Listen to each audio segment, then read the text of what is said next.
Impact segment tonight. There's no question that Congresswoman Michelle Bachmann made a statement last night with her attacks on Newt Gingrich. Ms. Bachmann knows she has to do well in Iowa to continue in the presidential sweepstakes, so she let Newt have it. And one of the concerns that I had is that when Speaker Gingrich was Speaker of the House, he had an opportunity to defund Planned Parenthood, and he chose not to take it. That's a big issue. And also, I think even more troubling, when he was in Washington, D.C., he made an affirmative statement that he would not only support, but he would campaign for Republicans who are in support of the barbaric procedure known as partial birth abortion. I could never do that. Now, according to factcheck.org, in 1998, anti-abortion forces asked the Republican National Committee to cut off funding for GOP candidates who did not support a ban on partial birth abortion. But Mr. Gingrich opposed that cutoff. Joining us now from Los Angeles, Fox News contributor Leslie Marshall, and from Fort Worth, Texas, Janine Turner, radio talk show host on KLIF. So, Janine, does Michelle Bachmann have a point?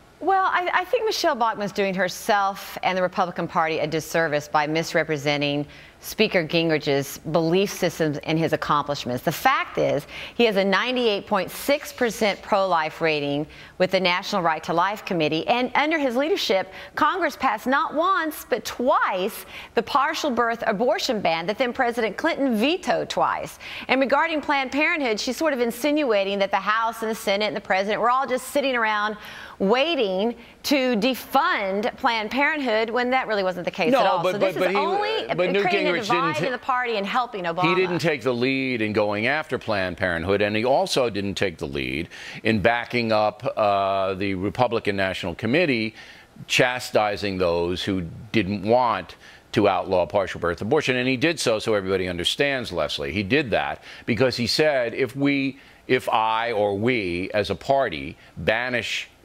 candidates who won't ban partial birth abortion, we hurt ourselves all over the place. So he did it for political reasons, but Mrs. Bachmann is saying, hey, this is a bigger issue than politics. And you say?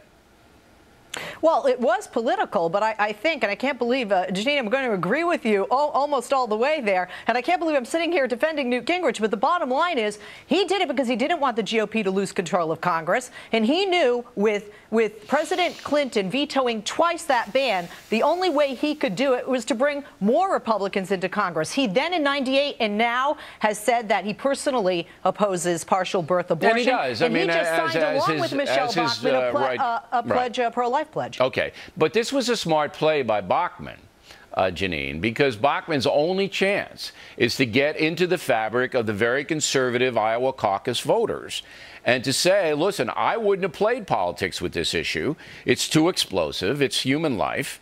And that separates me from the career politician Gingrich, who does what's best politically. I thought it was a smart play for Bachmann to do it.